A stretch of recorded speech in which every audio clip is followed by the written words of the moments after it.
Black Friday, of course, remains a crucial time to attract shoppers to retail stores, but the annual sales event has changed in recent years, moving away from the midnight doorbusters chaos to a more drawn-out sales period. Let's talk more about deals for shoppers and sales expectations for companies. And for all this, we're now joined by Hitha Herzog. She is the Chief Research Officer at H Squared Research LLC. Hitha, great to see you. Thanks for taking time to chat. Thanks for having me. We'll get to all the sales in a second, but I want to ask you first about the Amazon strike. Fifth time this has now happened. Do you think, from a global standpoint, this has a chance to really have any kind of significant effect on everything from Black Friday to Cyber Monday in terms of sales? You know, it's interesting because the strike is happening right during Black Friday. And if you look at the metrics that Amazon put out from last year's Black Friday, Amazon accounted for, not just for Black Friday, but for holiday sales, 18.5% of all internet online sales during that holiday period. And we're talking billions of dollars of sales. So the timing of the strike is really significant in that sense. Will it have an impact if it prolongs? Definitely. Amazon this is the lifeblood of online shopping. 18% is a lot. So if you have striking workers, that's certainly going to have an impact on that. Think about it, roughly 1 out of every 5 packages is going to go through Amazon. Let's talk about Black Friday now and the retailers. When do they typically start preparing for this shopping bonanza? And call me kind of late to the game, but I just realized a couple of years ago, Black Friday actually stands for, once it reaches from here on out, retailers like to think they're in the black, and I didn't know that's what it stood for my entire life.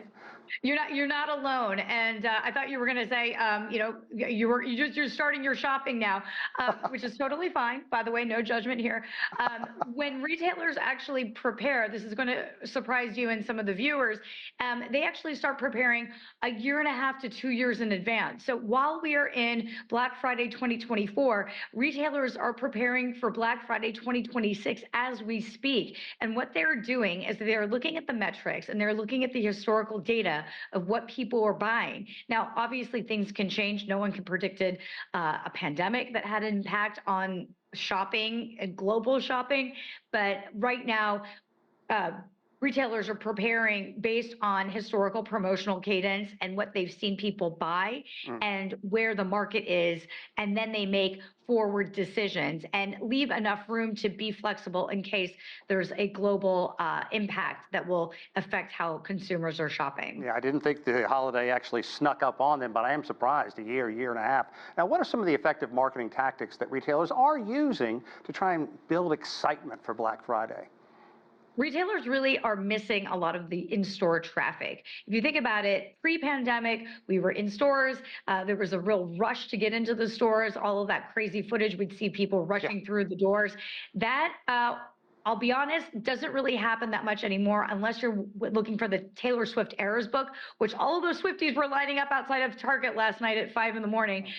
So that, if there's a hero product involved, you'll see those lines. Not so much now, but now retailers want to not only get people in the stores by having in-store experiences where they partner with a chef or a restaurant and they have these exclusive meet and greets with designers or creators or YouTube content creators, but also they start really utilizing advertisement online. So if you're getting more emails advertising Black Friday, or if you're really seeing, I'm on social media a ton, if you're seeing ads more at the frequency at stores that you are frequenting or buying from, that is how retailers are really leveraging that. You know, Hitha, everybody wants the best deal out there. But this year there have been complaints on social media platforms that Black Friday deals just aren't as good this year. How is social media influencing these Black Friday shopping trends?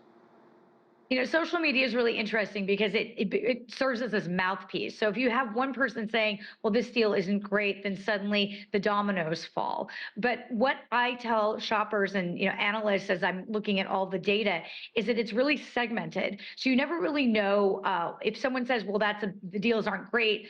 Deals are happening across all different segments and sectors. So the deals might not be so great for electronics, but here's a fun fact. Electronics, the best time to buy is near January because CES, which is the Consumer Electronics Show in Vegas, happens. And so it's all very segmented.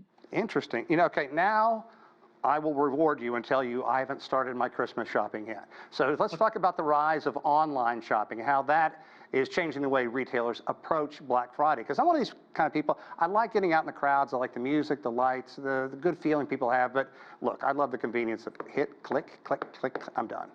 Yes.